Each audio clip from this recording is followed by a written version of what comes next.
ನಮಸ್ಕಾರ. ಕನ್ನಡ ಯೂಟ್ಯೂಬ್ ಚಾನಲ್‌ಗೆ ಆತ್ಮೀಯ ಒಂದು ಸ್ವಾಗತ. ಇಂದು ನಾವು ಶ್ರೇಷ್ಠ ಲೇಖಕರಾದ ಪೀಟರ್ ಹಾಲಿನೆಸ್ ಅವರು ಬರೆದಿರುವ ಫಿನಿಶ್ ವಾಟ್ ಯು ಸ್ಟಾರ್ಟ್ ಅಂತ ಕನ್ನಡದ ಒಂದು ಪುಸ್ತಕದ ಸಮರಿಯನ್ನು ಈ ವಿಡಿಯೋದಲ್ಲಿ ಕಲಿತುಕೊಳ್ಳೋಣ. ಈ ಪುಸ್ತಕವು ನೀವು ಪ್ರಾರಂಭಿಸಿದ್ದನ್ನು ಮುಗಿಸಿ ಅಂತಕ್ಕಂಥ, ನೀವು ಪ್ರಾರಂಭ ಮಾಡಿದ್ದನ್ನು ಮುಗಿಸಿ, ಫಿನಿಶ್ ವಾಟ್ ಯು ಸ್ಟಾರ್ಟ್. ಈ ಒಂದು ಪುಸ್ತಕವು ಮನುಷ್ಯನು ಮಾಡುವ ಕೆಲಸವನ್ನು, ಅವನು ತೆಗೆದುಕೊಳ್ಳತಕ್ಕಂಥ ನಿರ್ಧಾರಗಳನ್ನು, ಅವುಗಳ ವಿಷಯದ ಕುರಿತು ಇಲ್ಲಿ ಸರಳವಾಗಿ ವಿವರಿಸಲ್ಪಟ್ಟಿದೆ. ಈ ಒಂದು ಪುಸ್ತಕವು ನಾವು ನಮ್ಮ ಕೆಲಸವನ್ನು ಪರಿಪೂರ್ಣವಾಗಿ ಪೂರ್ತಿ ಮಾಡಬೇಕೆಂದು ನಿರ್ಧಾರ ತೆಗೆದುಕೊಂಡು ಕೆಲಸ ಮಾಡುತ್ತೇವೆ, ಆದರೆ ಪೂರ್ಣಗೊಳಿಸಲು ಆಗುವುದಿಲ್ಲ. ಏಕೆಂದರೆ ನಾವು ಉಪಯೋಗಕ್ಕೆ ಬಾರದ ಕೆಲಸದಲ್ಲಿ ನಮಗಿರ್ತಕ್ಕಂಥ ಸಮಯವನ್ನು ಹಾಳು ಮಾಡಿಕೊಳ್ಳುತ್ತಿದ್ದೇವೆ ಮತ್ತು ಕೆಲಸವು ಪರಿಪೂರ್ಣವಾಗುತ್ತಿಲ್ಲ ಎಂದು ತಿಳಿದು ಭಯಪಟ್ಟು ಆ ಕೆಲಸವನ್ನು ಬಿಟ್ಟು ಬೇರೆ ಕೆಲಸ ಮಾಡಲು ಪ್ರಾರಂಭಿಸುತ್ತೇವೆ. ನಮಗೆ ಬೇಕಾಗುವ ಎಲ್ಲ ಅವಕಾಶಗಳು ದೊರೆತಾಗ ಮಾಡೋಣ ಎನ್ನುತ್ತಾ ನೆಪ ಹೇಳಿ ನಮ್ಮಲ್ಲಿ ಅನೇಕ ಆಲೋಚನೆಗಳು ಇರುವುದರಿಂದ ನಾವು ಯಾವ ಕೆಲಸವನ್ನು ಪರಿಪೂರ್ಣವಾಗಿ ತಕ್ಕ ಸಮಯದಲ್ಲಿ ಮುಗಿಸಲು ಸಾಧ್ಯವಾಗುತ್ತಿಲ್ಲ. ನಮ್ಮಲ್ಲಿ ಎಲ್ಲವೂ ಇದೆ, ಆದರೆ ಒಂದು ಕೆಲಸವನ್ನು ಕೈ ತೆಗೆದುಕೊಂಡಾಗ, ಪ್ರಾರಂಭ ಮಾಡಿದಾಗ ಆ ಕೆಲಸವನ್ನು ಪೂರ್ತಿಗೊಳಿಸಲು, ಯಶಸ್ಸನ್ನು ಪಡೆದುಕೊಳ್ಳಲು ಸಾಧ್ಯವಾಗುತ್ತಿಲ್ಲ. ನಾವು ಪ್ರಾರಂಭ ಮಾಡಿದ ಕೆಲಸವು ನಮ್ಮಿಂದ ಯಾಕೆ ಪೂರ್ಣಗೊಳಿಸಲು ಆಗುತ್ತಿಲ್ಲ? ನಾವು ಪ್ರಾರಂಭ ಮಾಡಿದ ಕೆಲಸದ ಒಂದು ಮುಹೂರ್ತ ಅಥವಾ ಸಮಯ ಸರಿಯಾಗಿಲ್ಲವೇನೋ, ಇಲ್ಲವೇ ಏನಾದರೂ ದೋಷವಿದೆಯೇನೋ, ಹೀಗೇಕೆ ನನಗೆ ಮಾತ್ರ ಆಗುತ್ತಿದೆ ಎಂಬ ಅನೇಕ ಪ್ರಶ್ನೆಗಳು ನಮ್ಮ ಜೀವಿತದಲ್ಲಿ ಕಾಡುತ್ತಿವೆ. ಇಂಥ ಹಲವಾರು ಪ್ರಶ್ನೆಗಳಿಗೆ ಈ ಒಂದು ಪುಸ್ತಕವು ಉತ್ತರ ಕೊಡಲಿದೆ. Finish what you start. ಈ ಕನ್ನಡದ ಪುಸ್ತಕದಿಂದ ಈಗ ತಾವು ಮಾಡ್ತಕ್ಕಂಥ ಕೆಲಸದಲ್ಲಿ ಆಗ್ತಕ್ಕಂಥ ತೊಡಗು, ಕೊರತೆ, ಎದುರಾಗ್ತಕ್ಕಂಥ ಸಮಸ್ಯೆಗಳು, ನಮ್ಮಿಂದ ಕೆಲಸಗಳು ಪೂರ್ತಿಗೊಳಿಸಲು ಆಗುತ್ತಿಲ್ಲ ಅಂತಕ್ಕಂಥ ಅನೇಕ ಒಂದು ಪ್ರಶ್ನೆಗಳಿಗೆ ಈ ಒಂದು ಪುಸ್ತಕವು ಉತ್ತರವಾಗಿದೆ. ಆದ ಕಾರಣ ಪ್ರೀತಿಯ ವೀಕ್ಷಕರೇ, ಇದೇ ಮೊದಲ ಬಾರಿಗೆ ಈ ಒಂದು GBN ಕನ್ನಡ ಯೂಟ್ಯೂಬ್ ಚಾನಲನ್ನು ವಾಚ್ ಮಾಡುವುದಾದರೆ ಪ್ಲೀಸ್ ನೀವು ದಯವಿಟ್ಟು ಈ ಚಾನಲನ್ನು ಸಬ್ಸ್ಕ್ರೈಬ್ ಮಾಡಿಕೊಳ್ಳಿ. ನೀವು ಪ್ರೀತಿಯಿಂದ ಮಾಡುವ ಸಬ್ಸ್ಕ್ರೈಬನ್ನು ನಮಗೆ ಇನ್ನೂ ಹೆಚ್ಚು ಗುಣಾತ್ಮಕ ವಿಡಿಯೋಗಳನ್ನು ಮಾಡಲು ಸಹಾಯ ಮಾಡುತ್ತದೆ. ಆದ ಕಾರಣ ಪ್ರಿಯ ವೀಕ್ಷಕರೇ, ಈ ಒಂದು ಚಾನಲನ್ನು ಸಬ್ಸ್ಕ್ರೈಬ್ ಮಾಡಿ, ಇನ್ನೊಬ್ಬರಿಗೆ ಶೇರ್ ಮಾಡಿ, ಯಾಕಂದರೆ ದೇವರೆಲ್ಲರಿಗೂ ಅಷ್ಟೇ ಸಮಯ ಕೊಟ್ಟಿದ್ದಾನೆ. ಸಾಧಿಸುವವರಲ್ಲಿ ನೀವಾಗಬೇಕು, ಸಾಧನೆ ಮಾಡಿ ತೋರಿಸಬೇಕು ಅನ್ನುವುದೇ ಈ ನನ್ನ ಚಲನನ ಉದ್ದೇಶವಾಗಿದೆ. ನಿಮ್ಮಲ್ಲಿ ದೇವರು ಬಲವಾದ ಮನಸ್ಸು ಕೊಟ್ಟಿದ್ದಾನೆ.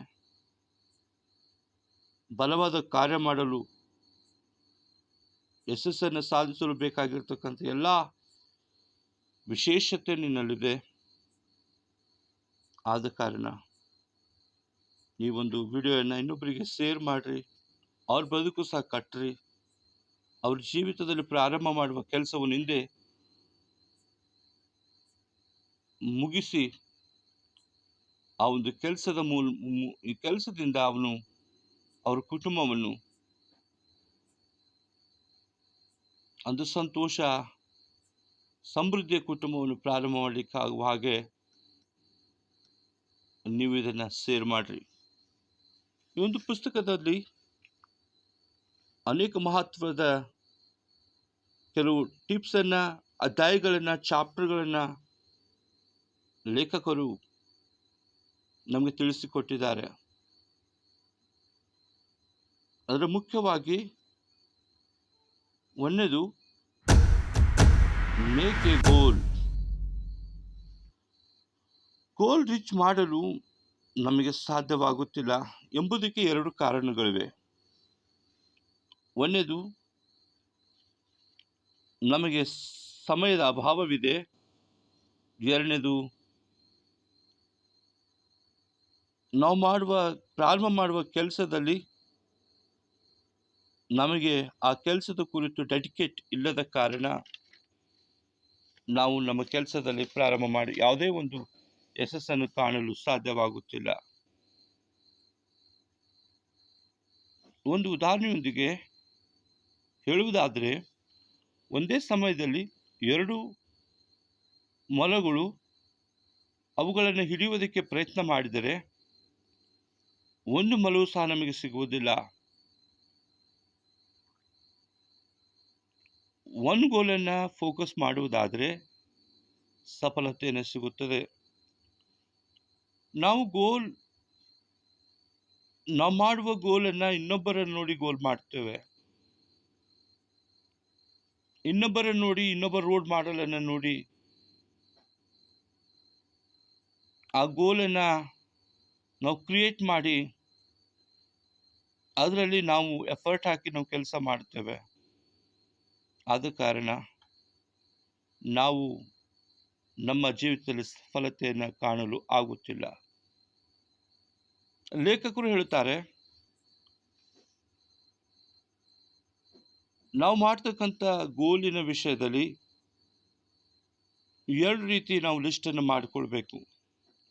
ಒಂದನೇದಾಗಿ ನಾಟ್ ಟು ಡೂ ಲಿಸ್ಟ್ ಹಾಗೂ ಟು ಡೂ ಲಿಸ್ಟ್. ಅಂದರೆ ನಾವು ಟು ಡೂ ಲಿಸ್ಟನ್ನು ಮಾಡಿಕೊಳ್ತೇವೆ. ಈ ದಿನ ನಾವು ಕೆಲಸ ಮಾಡಬೇಕು, ಇಷ್ಟು ದಿನಗಳಲ್ಲಿ ಈ ಒಂದು ವಾರದಲ್ಲಿ ಕೆಲಸವನ್ನು ಮಾಡಬೇಕು. ಈ ಕೆಲಸಕ್ಕೆ ಮಾಡ್ತಕ್ಕಂಥ ಎಲ್ಲ ಪೂರ್ವ ಸಿದ್ಧತೆಯನ್ನು ನಾವು ಮಾಡಬೇಕು. ಪೂರ್ವ ಸಿದ್ಧತೆಯನ್ನು ತೆಗೆದುಕೊಂಡು ಸಮಯವನ್ನು ಫಿಕ್ಸ್ ಮಾಡ್ತೇವೆ. ಆದರೆ ಲೇಖಕರು ಹೇಳುತ್ತಾರೆ, ಟು ಡೂ ಲಿಸ್ಟ್ ಎಷ್ಟು ಮುಖ್ಯದನೋ ಅಷ್ಟೇ ಮುಖ್ಯ ನಾಟ್ ಟು ಡೂ ಲಿಸ್ಟ್ ಅಂತಕ್ಕಂಥದ್ದನ್ನು. ಉದಾಹರಣೆಯೊಂದಿಗೆ ಲೇಖಕರು ನಮಗೆ ತಿಳಿಸಲು ಬಯಸ್ತಾರೆ. ಇಲ್ಲಿ ನೋಡುವಾಗ ಒಬ್ಬ ಮನುಷ್ಯ, ಒಬ್ಬ ರೈಟರ್ಸ್, ಒಬ್ಬ ಕಾದಂಬರಿಕಾರ ಕಾದಂಬರಿಯನ್ನು ಬರೆಯುವುದು ಮುಂಜಾನೆಯ ಸಮಯದಲ್ಲಿ. ಆ ಸಮಯದಲ್ಲಿ ಅವನು ಮುಂಜಾನೆಯ ಒಂದು ಸಮಯದಲ್ಲಿ ಕಾದಂಬರಿಯನ್ನು ಬರೆಯುವುದು ಬಿಟ್ಟು ಟಿವಿ, ಫೇಸ್ಬುಕ್, ಟಿಕ್ಟಾಕ್, ರೀಲ್ಸ್ ನೋಡುವುದಾದರೆ ತನ್ನ ಒಂದು ಕ್ಷೇತ್ರದಲ್ಲಿ ಸಫಲತೆಯನ್ನು ಕಾಣುವುದಿಲ್ಲ.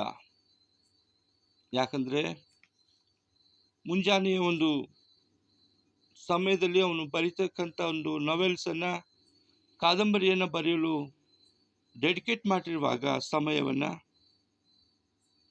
ಅದನ್ನು ಟಿವಿ, ರೀಲ್ಸ್, ಫೇಸ್ಬುಕ್ ಇವನ್ನ ನೋಡುವುದರಲ್ಲಿ ಸೋಷಿಯಲ್ ಮೀಡಿಯಾದಲ್ಲಿ ಅವನು ಸಮಯ ಕೊಡುವುದಾದರೆ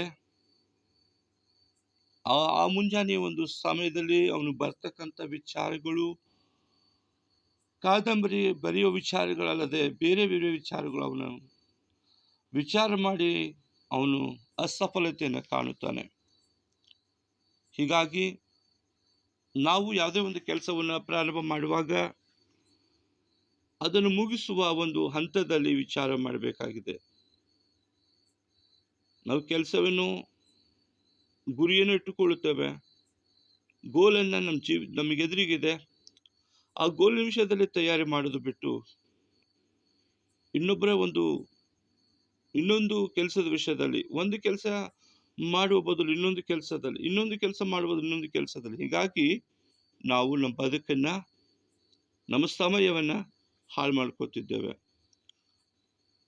ಲೇಖಕರ ಒಂದು ಅಭಿಪ್ರಾಯದ ಪ್ರಕಾರ ನೀವು ಮೇಕ್ ಎ ಗೋಲ್ ಪರ್ಫೆಕ್ಟ್ಲಿ, ನೀವು ಆ ಗುರಿಯನ್ನು ನೀವು ಸೆಟ್ ಮಾಡಿರಿ. ಆ ಗುರಿಯ ವಿಷಯದಲ್ಲಿ ನೀವು ಪೂರ್ವ ಸಿದ್ಧತೆ ಉಳ್ಳವರಾಗಿದ್ದುಕೊಂಡು ಆ ಗುರಿಯನ್ನು ಅಚೀವ್ ಮಾಡುವ ಹಾಗೆ ವಿಚಾರ ಮಾಡಬೇಕು.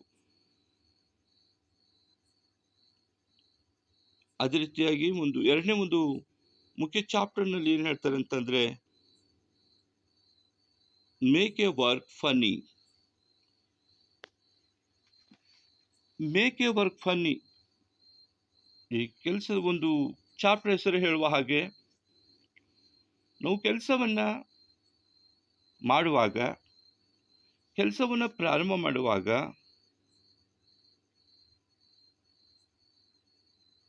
ಆ ಕೆಲಸವನ್ನು ಸಂತೋಷದಿಂದ ಒಳ್ಳೆ ಮನಸ್ಸಿನಿಂದ ಕೆಲಸವನ್ನು ಮಾಡಿರಿ ಎಂಬುದಾಗಿ.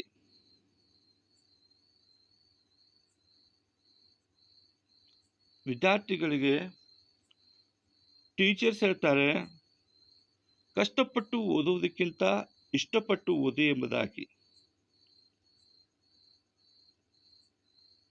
ಶಾಲೆಯಲ್ಲಿ ಟೀಚರ್ ಮಕ್ಕಳಿಗೆ ಶಾಂತವಾಗಿ ಪಾಠ ಕೇಳಿರಿ ಎಂದು ಹೇಳುತ್ತಾ ಸೀರಿಯಸ್ ಆಗಿ ಟೀಚ್ ಮಾಡ್ತಾರೆ. ಆದರೆ ಸೀರಿಯಸ್ ಆಗಿ ಟೀಚ್ ಮಾಡ್ತಕ್ಕಂಥದ್ದು ಮಕ್ಕಳಿಗೇನು ಅರ್ಥವಾಗದೆ ಆ ಒಂದು ವಿಷಯದಲ್ಲಿ ಅವರಿಗೆ ಕಠಿಣವಾಗಿ ಅರ್ಥವಾಗದೆ ಭಾರವಾಗಿ ಕಾಣುತ್ತದೆ. ಟೀಚರ್ ಫನ್ನಿ ಕಲಿಸ್ತಕ್ಕಂಥದ್ದು ವಿಷಯ, ಆ ವಿಷಯದಲ್ಲಿ ಅವರು ಹ್ಯಾಪಿಯಾಗಿ ಒಂದು ಸಂತೋಷದಿಂದ ಮಕ್ಕಳಿಗೆ ಟೀಚ್ ಮಾಡುವುದಾದರೆ ಆಕ್ಟಿವಿಟೀಸ್ ಮೂಲಕವಾಗಿ ಪ್ರಾಕ್ಟಿಕಲಿ ಆ ಮಕ್ಕಳಿಗೆ ಕಲಿಸುವುದಾದರೆ ಆ ಒಂದು ಕಲಿಕೆಯಲ್ಲಿ, ಆ ಒಂದು ವರ್ಕ್ನಲ್ಲಿ, ಆ ಒಂದು ಕೆಲಸದಲ್ಲಿ ಅವರು ಯಶಸ್ಸನ್ನು ಕಾಣಲು ಸಾಧ್ಯವಾಗಿದೆ. ಅದನ್ನು ಬಿಟ್ಟು ಗಂಭೀರವಾಗಿ ಕೋಪದಿಂದ, ಸಿಟ್ಟಿನಿಂದ, ಯಾವುದೋ ಒಂದು ಟೆನ್ಷನ್ನಲ್ಲಿ ನಾವು ಆ ಕೆಲಸದಲ್ಲಿ ಆ ಒಂದು ವರ್ಕನ್ನು ಪ್ರಾರಂಭ ಮಾಡಿದರೆ ಆ ವರ್ಕನ್ನು ಸಫಲತೆಯ ಬದಲು ಟೆನ್ಷನಿಂದ ಆ ಕೆಲಸವನ್ನು ಅಲ್ಲಿಗೆ ನಾವು ಬಿಡಬೇಕಾಗ್ತದೆ. ಯಾಕಂದರೆ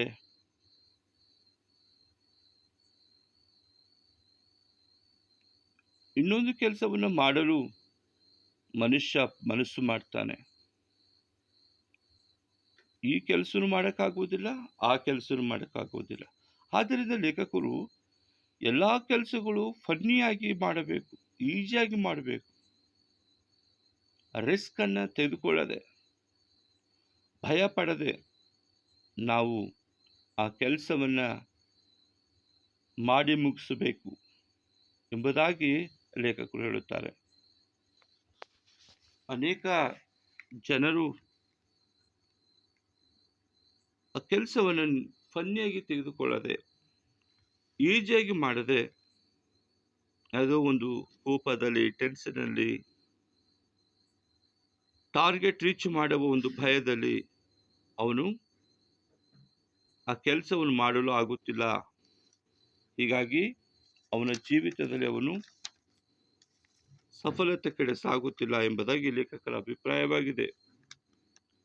ಹಾಗಾದರೆ ನಾವು ನಮ್ಮ ಕೆಲಸವನ್ನು ಫನ್ನಿಯಾಗಿ, ಹ್ಯಾಪಿಯಾಗಿ, ಈಸಿಯಾಗಿ ಹೇಗೆ ಮಾಡಬೇಕು ಅನ್ನುವುದಾದರೆ, ಮಾಡುವ ಕೆಲಸದ ಮಧ್ಯದಲ್ಲಿ ಕೆಲಸದ ಕುರಿತು ನಾವು ಆಗಾಗ ಕೆಲಸದ ಒಂದು ಮಧ್ಯದಲ್ಲಿ ಬ್ರೇಕನ್ನು ತೆಗೆದುಕೊಳ್ಳಬೇಕು, ವಿರಾಮವನ್ನು, ರಿಲ್ಯಾಕ್ಸನ್ನು ತೆಗೆದುಕೊಳ್ಳಬೇಕು. ಆ ಕೆಲಸದ ಕುರಿತು ನಮಗೆ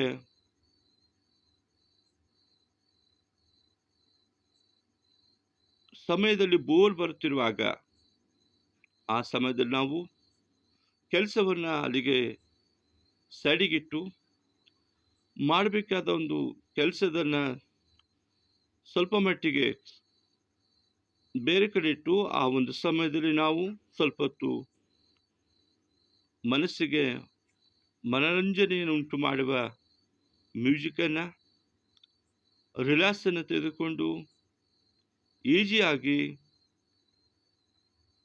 ನಗು ನಗುತ್ತಾ ಆ ಕೆಲಸವನ್ನು ಮಾಡಿ ಮುಗಿಸಬೇಕೆಂಬುದಾಗಿ. ಹೌದು, ಎಲ್ಲ ಹಿಂದಿನ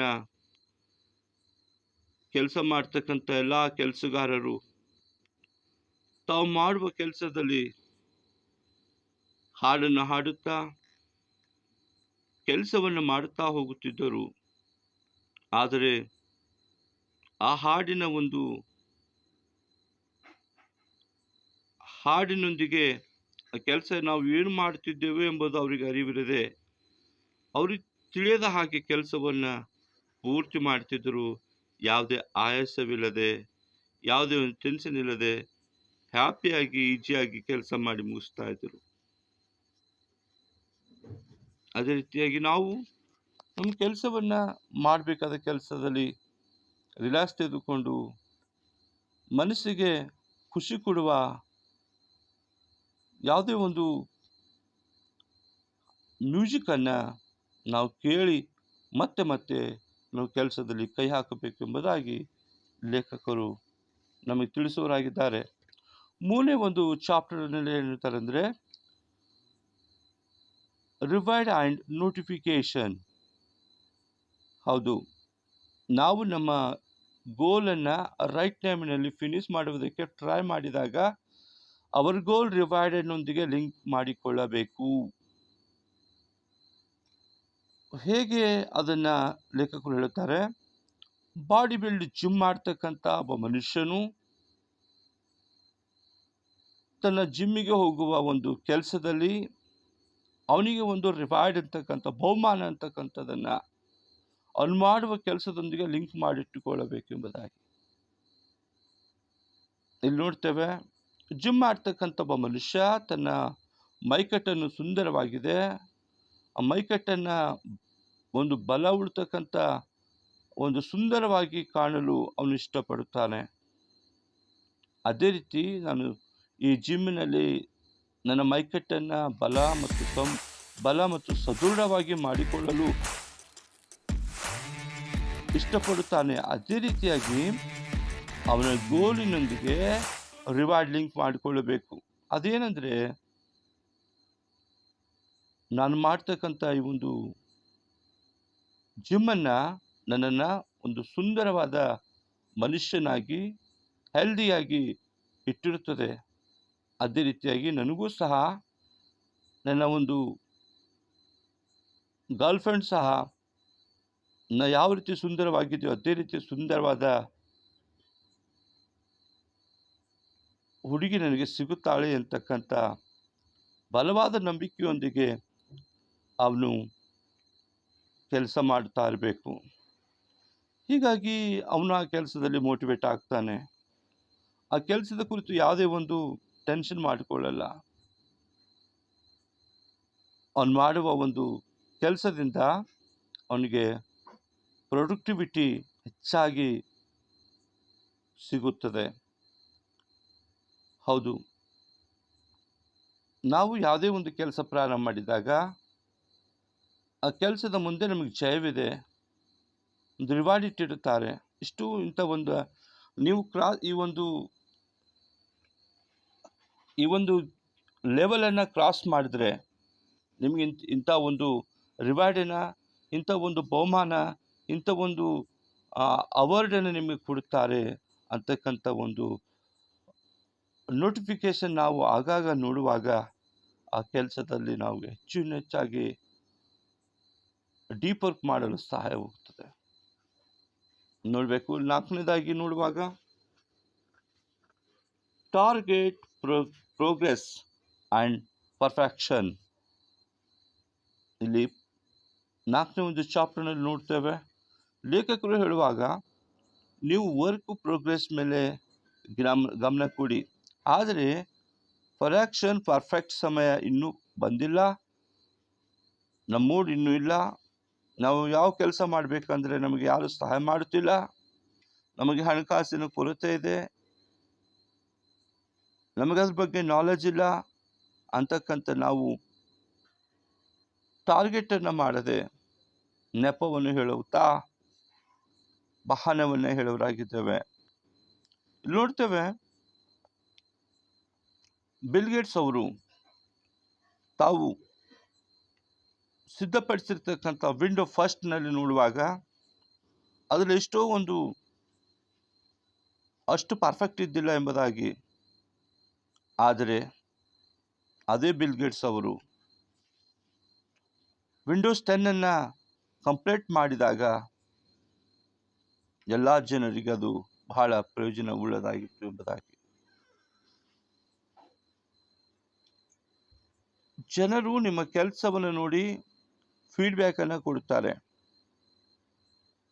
ನೀವು ಮಾಡುವ ಕೆಲಸದಲ್ಲಿ ಫೀಡ್ಬ್ಯಾಕನ್ನು ಕೊಟ್ಟಾಗ ಆ ಕೆಲಸದಿಂದ ನೀವು ನಿಮ್ಮ ಕೆಲಸದಲ್ಲಿ ಪ್ರಾರಂಭಿಸಿದ ಕೆಲಸದಲ್ಲಿ ನೀವು ಸುಧಾರಣೆಯನ್ನು ತಂದುಕೊಳ್ಳಬಹುದು. 5ನೇದಾಗಿ ನೋಡುವಾಗ ಲಿವ್ ಯುವರ್ಸ್ ಹೈಡಿಂಗ್ ಪ್ಲೇಸ್. ಕೆಲಸ ಮಾಡುವಾಗ ನಾವು ನಮಗಿರುವ ಬಹಳ ನೆಪಗಳಿವೆ, ಆ ನೆಪಗಳಿಗೆ ಗುರಿ ಮಾಡುತ್ತೇವೆ. ನಾವು ವ್ಯಾಪಾರ ಪ್ರಾರಂಭ ಮಾಡೋಣ ಅಂದರೆ ನಮಗೆ ಬೇಕಾದ ಹಣ ನಮ್ಮಲ್ಲಿಲ್ಲ, ಸರಿ ಹೊಂದುವ ಖರ್ಚು ನಮಗಿಲ್ಲ, ಆ ಕೆಲಸವನ್ನು ನಮ್ಮಿಂದ ಮಾಡೋಕ್ಕಾಗುವುದಿಲ್ಲ ಅಂತ ಅನೇಕ ಬಹನೆಗಳನ್ನು, ನೆಪಗಳನ್ನು ನಾವು ಮುಂದಿಡುವರಾಗಿದ್ದೇವೆ. ಆದರೆ ನಮ್ಮ ಒಂದು ಮೈಂಡ್ಸೆಟ್ನಲ್ಲಿ ನಮಗೇನು ನೆಪಗಳನ್ನು ಮಾತ್ರ ಹೇಳುತ್ತಾ ಹೋಗುತ್ತೇವೆ, ಆದರೆ ಕೆಲಸವನ್ನು ಪ್ರಾರಂಭ ಮಾಡುವುದಿಲ್ಲ. ಆದರೆ ಲೇಖಕರು ಹೇಳುತ್ತಾರೆ, ಸರಿಯಾಗಿ ಲೆಕ್ಕ ಹಾಕಿ ನೋಡುವುದಾದರೆ ಅದು ಹಾಗಲ್ಲ. ಸರಿಸುಮಾರು 10,000 ರೂಪಾಯಿದಲ್ಲಿ ಉತ್ತಮವಾದ ವ್ಯಾಪಾರ ಮಾಡಬಹುದು ಅಂತ ಒಂದು ಟು ಡು ಲಿಸ್ಟ್ ನಮ್ಮಲ್ಲಿದೆ.